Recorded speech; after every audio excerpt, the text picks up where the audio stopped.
Преди време участвах в един филм, в който фабулата се развиваше върху историята на една жена, самотна майка с 2 деца, която в изблик на стресова ситуация, под влияние на своите приятели, излиза една вечер да се повесели и приспива с един господин от компанията. Тази ситуация довежда след това до голям нанес от неприятни за нея случки, до такава степен, че цялото ѝ семейство е в стрес от нейния избор. Като свърша записа, ще ви пусна част от филма, в който участвах. Аз играя главната героиня, Камелия. Но за друго исках сега да си поговорим. Момичета и на 20, и на 10, и на 30, на 100. Не ставайте жертви на мимолетните си желания да се почувствате по-добре. Разберете, преди да излезете на среща с един мъж, трябва да го проучите много добре.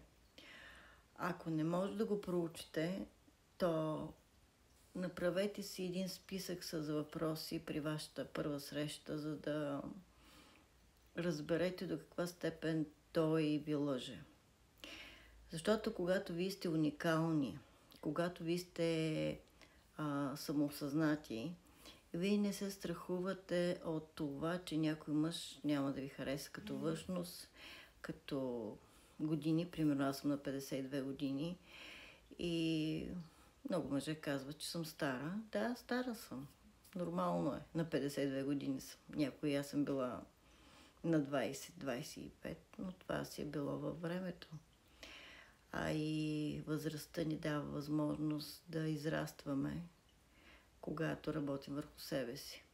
Така че всяка една жена, която е уникална и неповторима, тя трябва да проучи предварително партньора, с който влиза в взаимовръзка, в взаимоотношения.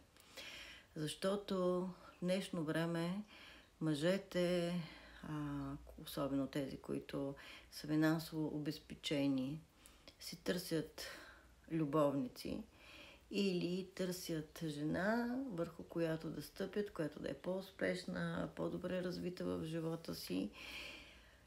И стъпвайки върху тези взаимоотношения, те успяват да почнат да градят и те от нулата.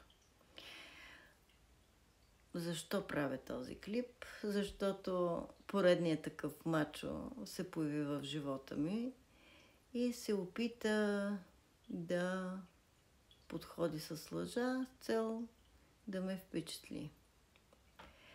Естествено, при мен този модел не работи. Но не забравяйте, вие единствено и само вие можете да си помогнете, като предварително човека, с който комуникирате, го опознайте и разберете дали този човек е сам. Естествено, ако ви харесва да сте в ролята на любовница, няма нищо против. Това е въпрос на личен избор. Но не вярвайте, по никакъв начин не вярвайте, че някой мъж ще напусне жена си, ще се разведе и ще бъде с вас. Няма как да се случи това. Ние имаме дата за сватбата. Тя ме обича. Ама кажи му, не го слушай, моля те, не го слушай. Велизар е стъписан от наглото поведение на Юли. Освен това, тази вечер той чува факти за отношенията между Камелия и вманиачения инженер, които до момента не е знаел. Имаме дата за сватбата. Имаме дата за сватбата. Ама да, аз съм в сърцето й. Разберете се! Тя ме обича. Велизар си тръгва, огорчен от факта, че Камелия не му е казала цялата истина за Юли. Тя от своя страна съжалява, че не му обяснила ситуацията, но вече е твърде късно. Ние вече имаме дата за сватбата. В кой можеш да млъкнеш и да ме чуеш? часици, няма нищо.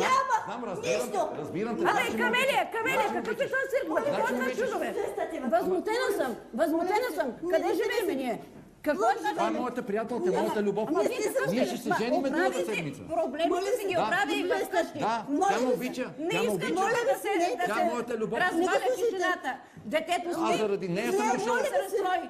Как ще го успокоя? Виж какво да правим, ти идиот ли се да изчистила? Естествено, аз те обичам. Аз те обичам. Леле, възмутена съм. Безобразие. Махайте се вие! Безобразие било! Много е лесно да судите, нали? Да судите отгоре, да гледате и само да се говорите!